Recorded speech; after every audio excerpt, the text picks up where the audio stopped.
Hola, ¿qué tal amigos? Buenos días. Este video va dirigido particularmente para todos aquellos derechairos que en los últimos días han estado exhibiendo algunos videos que han aparecido en las diferentes redes sociales, sobre todo de YouTube, y donde aparentemente se evidencia un acto de corrupción en el cual se involucra el hermano de nuestro presidente, Andrés Manuel López Obrador, y a otra persona que trabaja directamente para el gobierno. Y bueno, yo quiero simplemente manifestar o asumir la posición que yo tengo al respecto. Primeramente quiero comentarles que en un momento determinado o en varios momentos del pasado, nuestro presidente ha sido muy enfático, ha sido muy claro al manifestar una posición muy determinante, muy concluyente, demasiado tajante, diría yo, cuando se ha manifestado en contra de la corrupción. De hecho, ha sido una de las cosas que él ha promovido en su campaña política antes de llegar al cargo. Y obviamente en las mañaneras es algo que continuamente repite y pone mucho énfasis, ¿no? De que este gobierno va en contra de la corrupción. Y algo que me ha llamado la atención es que ha sido muy determinante cuando él ha afirmado, no importa quién sea, si es gente, si se llega a descubrir alguna persona de mi gabinete, alguna persona de mi equipo, alguna persona dentro de nuestro gobierno, tendrá que pagar consecuencias. Si es un miembro de mi familia, quien sea, tiene que asumir consecuencias. Y creo que he dejado muy clara esa posición. Entonces, mi postura ante la situación de aparente corrupción que se observa en el video es exactamente la misma. No hay otra. Mi posición es de que cualquier persona que quebrante la ley, cualquier persona que transgreda la ley, tiene que ser castigada. Si hay un acto de corrupción que se llega a comprobar mediante la evidencia, mediante las pruebas, esa persona tiene que pagar las consecuencias. Eso me queda bastante claro. Yo no estoy aquí para defender al presidente, para defender al gobierno, aunque yo simpatizo con este gobierno y con el presidente, pero eso no indica o no implica que yo tenga que apapachar un acto de corrupción de ninguna manera.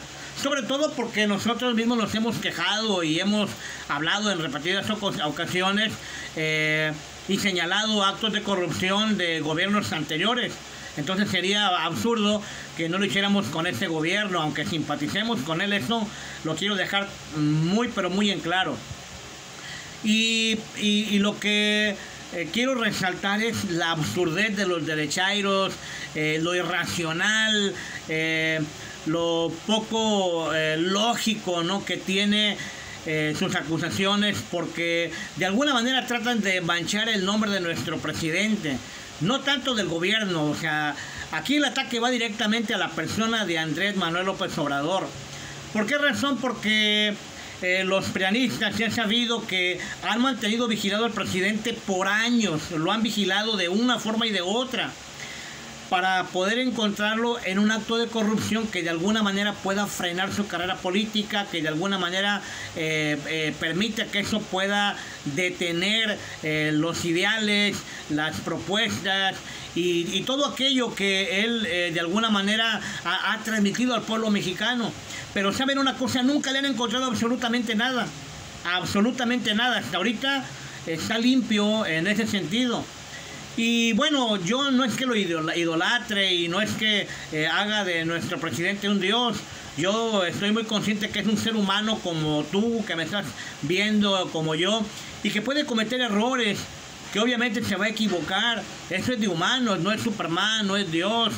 Pero es muy diferente a cometer algunos errores o a caer en algunas situaciones con conocimiento de causa, con alevosía y ventaja, buscando sacar un provecho. Yo honestamente no lo creo, pero respeto a quien piense totalmente diferente.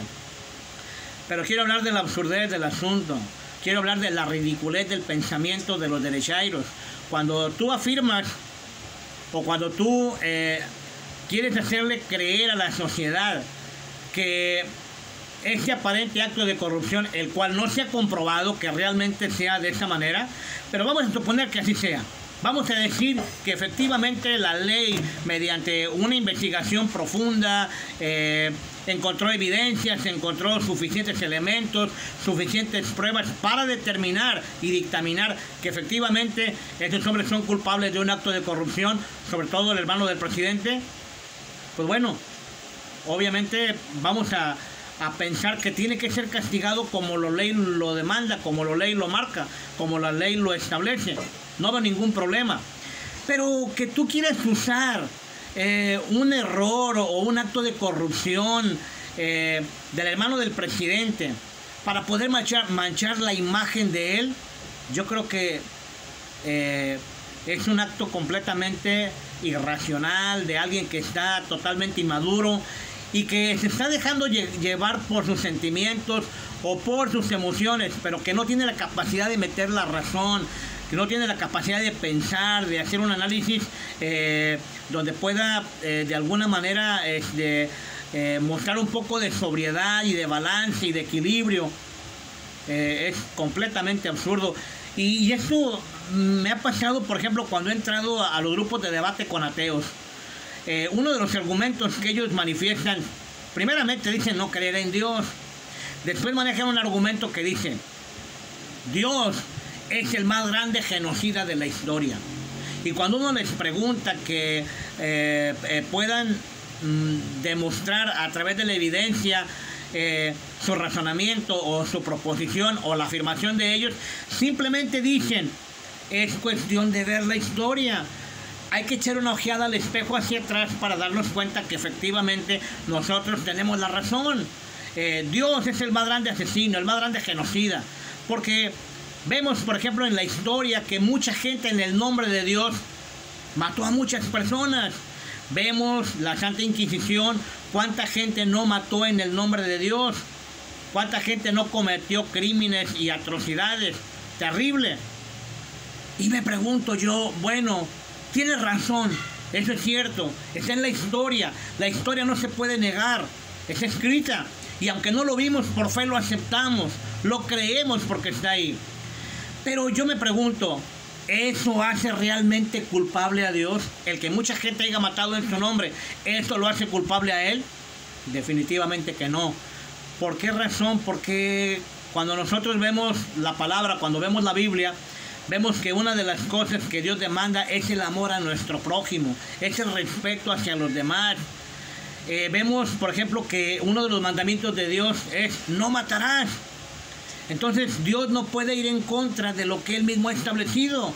Es completamente absurdo, es una acusación sin fundamento. El único fundamento que yo veo es que estos ateos están totalmente resentidos con Dios, tienen algo atorado en el corazón, y lo mismo sucede con los derechairos, exactamente lo mismo. Imagínate por un momento que tú que me estás escuchando, alguien viene y te dice, oye, bueno, alguien viene y te acusa y te dice, fíjate que hubo un loco por ahí que se levantó, o varios locos, que mataron 50 personas en tu nombre, o vamos a decir 120. Bueno, pongamos una cantidad más grande, ¿qué te parece? 500 personas. Hubo un loco que se levantó que mató 500 personas en tu nombre. La pregunta es, ¿eso te hace culpable? ¡Claro que no! Hay que ser muy tonto, hay que ser muy descerebrado, hay que ser muy imbécil para creer que esto tiene congruencia. Definitivamente no, es algo totalmente incongruente e irracional. Bueno, esta misma posición o esta misma lógica de pensamiento es la que emplean los derechairos. Les repito, si el hermano de Andrés Manuel López Obrador es culpable, se llega a demostrar por la evidencia que cometió un acto de corrupción y se declara culpable, tiene que pagar consecuencias. Pero es un asunto de él, no tiene nada que ver con el presidente. Oye, que trabaja en el gobierno, que es parte del equipo, ¿eso qué tiene que ver? Cometió una falta, transgredió la ley, quebrantó la ley, tiene que pagar sus consecuencias. Pero eso no tiene nada que ver con Obrador, porque cada uno en lo personal o en lo individual tiene que ser responsable de sus propios actos. Cada uno de nosotros tendrá que responder ante la autoridad si cometimos un ilícito o quebrantamos la ley. Es algo personal. Nadie puede influir en el pensamiento de otros, nadie puede mandar, nadie puede gobernar, a menos que sea una persona que se deje manipular. Pero si tú eres una gente pensante, inteligente, razonable, que sabes utilizar la lógica, no vas a caer en